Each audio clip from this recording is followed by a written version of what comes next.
یہ بات اب ایک لبرل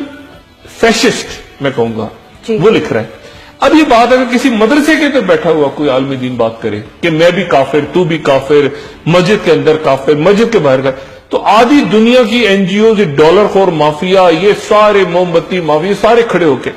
جو بنیادی طور پہ لبرل معاشرہ ہے ہمارا، ہم بڑے لبرل ہیں، اسلام ایک لبرل مذہب ہے، لیکن لبرل مذہب میں ایک طرف بھی انتہا پسندی ہے، دوسری طرف جو یہ موم بتی مافیا اور یہ سارے لوگ بیٹھے ہیں جو تضحیق کر رہے ہیں اسلام، ان کو شاید سمجھ نہیں آتی، ان کو بات کی، ان کو سلیقہ، ان کا خیال ہے کہ صحابہ کی توہین کر کے یا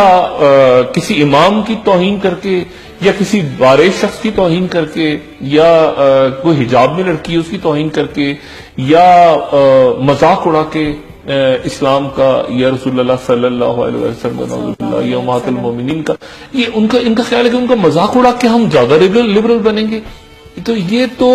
میرا خیال ہے کہ یہ تو دیکھیں دنیا تو ایک چھوٹا سا سفر ہے، اور قبر اس کے بعد وہ کہتے ہیں نا گیٹ وے ٹو گیلیکسیز،